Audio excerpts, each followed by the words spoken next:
ఎన్నికలు దగ్గర పడుతున్న కొద్దీ సామాన్య ప్రజలు కానీ, ఎన్నికల రాజకీయ పండితులు కానీ, పార్టీల అధినేతలు, అభ్యర్థులు సరే అందరూ కూడా ఎలా ఉంటుంది, ఎవరు గెలుస్తారు, ఏం జరుగుతుంది ఇదే అడుగుతుంటారు. సర్వేలు అని విడుదల చేయడం, ఒపీనియన్ పోల్స్ అని చెప్పడం, వీటి ద్వారా ఏవో వాళ్ళ లెక్కలు ఇస్తుంటారు. నా వార్తలు నా ఇష్టం అన్నట్టుగా నా సర్వేలు నా ఇష్టం అని ఒక్కొక్క సర్వే ఒక విధంగా చెప్తూ ఉంటుంది. ఎవరికి వాళ్ళు మాదే స్టాండర్డ్, మాదే ప్రామాణికం, మాదే చాలా ఖచ్చితంగా చేసామని చెప్తుంటారు. ప్రజలు కూడా వీటిని కాలక్షేపం కోసం తీసుకుని ఉంటారు. కానీ నిజంగా ఈ సర్వేలో చెప్పినట్టే జరుగుతుందని అంత తేలిగ్గా నమ్మితే రాజకీయ పార్టీలు గెలుస్తాయని సర్వే వస్తే ఆ రాజకీయ పార్టీ ఎక్కువగా పనిచేయకూడదు. కానీ చాలా కష్టపడతారు. కాబట్టి ఈ సర్వేలను మనం తీసుకోవచ్చు, కొంచెం పరిశీలనగా చూడవచ్చు, ఆసక్తిగా అధ్యయనం చేయొచ్చు. కానీ వాటి ఆధారంగా మనం నిర్ధారణలకు వచ్చే అవకాశం మటుకు ఎంత మాత్రం లేదు. అసెంబ్లీ ఎన్నికలు కూడా జరుగుతున్నటువంటి ఆంధ్రప్రదేశ్ విషయంలో అయితే ఇప్పటికీ అనేక రకాల సర్వేలు వచ్చాయి. మొదట వచ్చిన తొలి విడత సర్వేలలో ఎక్కువ భాగం వైసీపీ ఘనంగా వస్తుంది. ఈ సర్వేలన్నింటిలో ఒక ఉమ్మడి అంశం కూడా మనం గమనించవచ్చు. దేశంలో బీజేపీ గ్యారంటీగా వస్తుంది, నరేంద్ర మోదీ హ్యాట్రిక్ ఖాయం, ఆయనకు 370 400 ఇలాంటివన్నీ కూడా చెప్తుంటే వాటికి నిజమే అనేటట్టుగా ఈ సర్వేలన్నీ కూడా నడుస్తుంటాయి. ఇప్పుడు ఆంధ్రప్రదేశ్కి వచ్చేసరికి టీడీపీ, వైసీపీ రెండు కూడా బీజేపీకి అనుకూలం కాబట్టి మిగతా రాష్ట్రాలలాగా మరీ వన్ సైడ్గా ఇచ్చేటటువంటి అవకాశం కూడా ఇక్కడ కొంచెం తక్కువగా ఉంది. వీళ్ళేమో అధికారికంగా పొత్తులో ఉన్నారు. కానీ రాజ్యసభలో ఉన్న సంఖ్యాబలం, ఇప్పటికీ లోక్సభలో ఉన్న సంఖ్యాబలం వైసీపీకి ఎక్కువ ఉంది. కాబట్టి వైసీపీ అంటే కూడా బీజేపీకి కావాలి. నేషనల్ మీడియా అనేది బీజేపీ కంట్రోల్డ్ అన్నది దాదాపు దేశంలో అందరూ మీడియా పండితులు అందరూ ఒప్పుకున్న విషయం. ఇంకా దీంట్లో రెండో కోణం ఏమీ లేదు.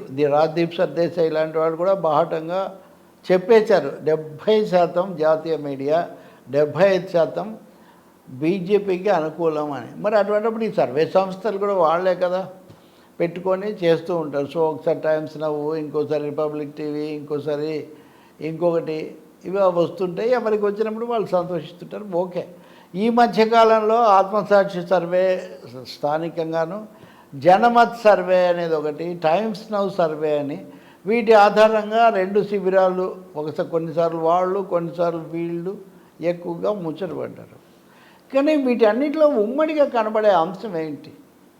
అంతకంతకు కూడా మొదటికి తర్వాతకు వచ్చే తేడా ఏమైనా ఉందో అని ఆలోచిస్తే ఇప్పుడు తాజాగా ఇండియా టీవీ సిఎన్ఎక్స్ సర్వే అనేది ఒకటి రౌండ్లు చక్కర్లు కొడుతోంది.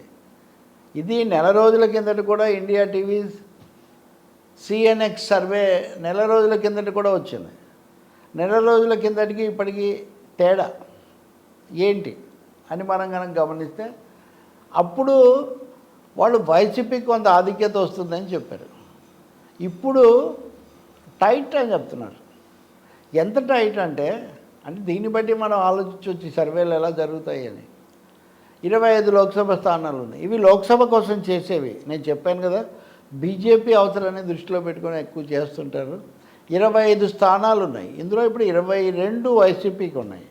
వైసీపీకి 22 నుంచి 10కి తగ్గుతాయి అని. తెలుగుదేశం పార్టీకి 11 స్థానాలు వస్తాయి, బీజేపీకి 3 స్థానాలు వస్తాయని. అసలు బీజేపీ అభ్యర్థులు ఎవరు, పోటీ ఎక్కడ, వాళ్ళే చాలా గగ్గోలు పెడుతుంటే బీజేపీకి ఏమో పోటీ చేసిన 3 స్థానాలు వస్తాయట. తెలుగుదేశం పార్టీకి 11 అంటే దాదాపు వాళ్ళు పోటీ చేస్తున్న స్థానాలన్నీ దాదాపుగా వాళ్ళకి రావాలి. జనసేనకేమో అసలు రావంట, వీళ్ళకి 10 వస్తాయి. ఓకే, ఇదొక లెక్క. ఇక్కడ ఒక మాట ఏమంటారు, అసెంబ్లీ ఎన్నికల్లో లెక్కలు వేరండి, పార్లమెంట్ ఎన్నికల్లో లెక్కలు వేరు. పార్లమెంట్ ఎన్నికలు జాతీయ అంశాలను బట్టి ప్రజలు నిర్ధారణకు వస్తారని చెప్తుంటారు. ఏపీ వరకు మనం అదేం చూడం. ఎందుకంటే ఎక్కువసార్లు 2 చోట్ల ఒకరికి వెళ్ళటం, ఎక్కువసార్లు చాలా ఏళ్లుగా ఉమ్మడి ఆంధ్రప్రదేశ్ తర్వాత విడిపోయాక కూడా ఆ ఎన్నికలు కలిసి జరుగుతున్నాయి ఆంధ్రప్రదేశ్లో అనేక కారణాల వల్ల. 2 సార్లు మటుకే 85లో ఒకసారి జరిగాయి ప్రత్యేకంగా. అది ఎన్టీఆర్ ఏదో సభను రద్దు చేయటం వల్ల, 80 తన దించేయటం దానివల్ల. ఇంకొకసారి 2 సార్లే ఇంతవరకు చరిత్రలో ఆంధ్రప్రదేశ్ ఎన్నికలు 2 వేరువేరుగా జరిగాయి. 55లో ఒకసారి, అంతే ఇప్పటివరకు. కాబట్టి దాదాపు ఒక 2-3 సీట్లు ఎక్కువ రావచ్చు, తక్కువ రావచ్చు, కానీ సేమ్ ఫినామినా అక్కడ ఇక్కడ రిఫ్లెక్ట్ కావటం మనం చూస్తాం. 89లో ఎన్టీఆర్ ఓడిపోయినప్పుడు కానీ, 2004లో చంద్రబాబు ఓడిపోయి వైఎస్ రాజశేఖర రెడ్డి వచ్చినప్పుడు కానీ, మొన్న 2019లో మళ్ళీ జగన్ వచ్చినప్పుడు కానీ, ఎప్పుడు చూసినా ఈ ఒకటే లక్షణాలు కనిపిస్తూ ఉంటాయి. ఇప్పుడు మనం మాట్లాడుకుంటున్న ఇండియా టుడే, సిఎన్ఎక్స్ వీళ్ళు అసెంబ్లీకి చేయలేదు నిజానికి. కానీ దాని ఆధారంగా లెక్కలేసి 11, 12 పార్లమెంట్ సీట్లు వాళ్ళకి వస్తాయి కాబట్టి ఒక్కొక్క దీనికి 7 అసెంబ్లీ సీట్లు ఉంటాయని 84 స్థానాలు వస్తాయని చెప్తున్నారు. ఇప్పుడు వైసీపీకి 10 స్థానాలు, 10 × 7 70. ఇంకా ఎన్ని ఉంటాయి? 85, 175 స్థానాలు అక్కడ ఉన్నాయి. 175ని మనం డివైడ్ చేస్తే దాదాపు ఖచ్చితంగా 87, 88, అది 90 కంఫర్టబుల్ అనుకుంటే. అంటే ఆ లెక్కలో కూడా మెజారిటీ వస్తాయని చెప్పట్లేదు. ఇంకొకటి, అన్ని లోక్సభ స్థానాలకు సమానంగా ఉండవు అసెంబ్లీ స్థానాలు, హెచ్చు తగ్గులు కూడా ఉంటాయి.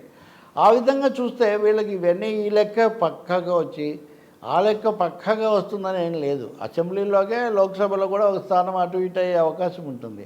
అంటే ఇప్పుడు అదే పనిగా చెప్తున్న ఇండియా టీవీ తాజా సర్వే కూడా నిట్ట నిలువున వెర్టికల్గా అటు ఇటు 2 భాగాలుగా ఉంది, పోటీ నడుస్తుంది అని మాత్రమే ఈ సర్వే ఇప్పుడు కూడా చెప్తున్నటువంటి విషయం. ఆంధ్రప్రదేశ్లో చాలామంది కూడా అలాగే ఆలోచిస్తున్నారు. కానీ తెలుగు రాష్ట్రాల ఎన్నికల్లో ఇంకో పెద్ద విశేషం ఉంది. ముఖ్యంగా ఏపీలో ఈ హంగ్ అసెంబ్లీలు లేకపోతే దాదాపు సగం రావటాలు చాలా తక్కువ. ఎవరికో ఒకరికి స్పష్టమైన ఆధిక్యం, లేదంటే అసలు ప్రభంజనం. అది ఎన్టీఆర్కు 216 స్థానాలు, ఆయనతో పాటు నిలబడిన కమ్యూనిస్టులకు 34 స్థానాలు ఇచ్చారు ఒకసారి. జగన్మోహన్ రెడ్డికి మొన్న 150 స్థానాలు వైసీపీకి ఇచ్చారు. కాబట్టి స్వీపులు కూడా ఏపీ ఎన్నికల్లో ఎక్కువగానే ఉంటాయి. అందుకని ఈ సర్వేల ఆధారంగా చూసినా కానీ ఏకపక్ష వాతావరణం ఉన్నట్టు లేదు అని వీళ్ళు చెప్పడం ఇప్పటి వరకు మనం చూస్తున్న సంప్రదాయాన్ని కొంచెం భిన్నంగా ఉంది.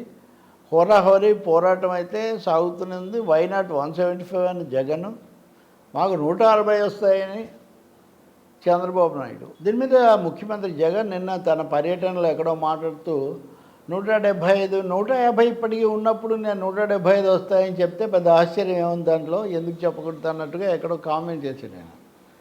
కానీ నిజానికి బాగా పెరగాల్సినటువంటిది, అనేక రెట్లు పెరగాల్సింది ప్రతిపక్ష శిబిరం, అంటే ముఖ్యంగా ఎన్డీఏ. మరి ఎన్డీఏకి కావాల్సిందేమో అందరూ కలిసి 3 పార్టీలు కలిసి ఒక తాటి మీద వెళ్ళటము, సర్దుబాట్లు చేసుకోవటం ఇదంతా. కానీ ఇప్పటివరకు జరుగుతున్నది చూస్తే ఇంకా ఒక తాటి మీదకి వచ్చి ఆ 2 సభలు తప్ప వాళ్ళు అంత ముందుకు నడుస్తున్న పరిస్థితి కనపడదు. అందుకు ఎంత సమయం పడుతుందో కూడా తెలియదు. దీనికి ఇంకోటి కూడా చెప్తున్నారు, ఎన్నికల జరగడానికి ఇంకా 2 నెలల సమయం ఉంది కాబట్టి ఇప్పటి నుంచి అప్పటి వరకు ఇంత ప్రచార భారం ఇవన్నీ ఎక్కడ మోస్తాం, కాబట్టి కొంత స్లో డౌన్ చేద్దాము, ఏదో కొంత లోకీలో ప్రచారం చేసుకుంటే మంచిది అనే అభిప్రాయం కూడా రాజకీయ పార్టీలకు వచ్చింది అంటున్నారు. అందుకనే నేను చెప్పేది, ఈ సర్వేలు వీటన్నిటినీ మనం తప్పకుండా వింటూ ఉండొచ్చు, కానీ వీటిలో బిట్వీన్ ది లైన్స్ అంతరార్థం ఏంటి, వీటిలో వాళ్ళు చెప్తున్నటువంటి మెసేజ్ ఏంటి, అలాగే జాతీయ స్థాయిలో కూడా దృష్టిలో పెట్టుకొని చూసినప్పుడు వీటిని ఎలా చూడాలి, ఈ కొలబద్దలు మనం గమనంలో పెట్టుకొని అన్ని సర్వేలు చూడొచ్చు. ఎవరో ఒకరు అటంటే వెంటనే అవన్నీ అబద్ధాలు, అదే ఇటంటే నిజాలని అనుకోవాల్సినటువంటి అవసరం లేదు. ఎందుకంటే ప్రతి వాళ్లకు వాళ్ళ సొంత విమర్శన శక్తి, వాళ్ళ సొంత పరిశీలన శక్తి కూడా ఎంతో కొంత ఉండాలి. సర్వే చేసే సైన్యం ఉండకపోవచ్చు కానీ. సో వీటన్నిటిని బట్టి తర్వాత ఒక అంచనాకు రావచ్చు. జూన్ 4న ఫలితాలతో మళ్ళీ పోల్చి చూసుకోవచ్చు.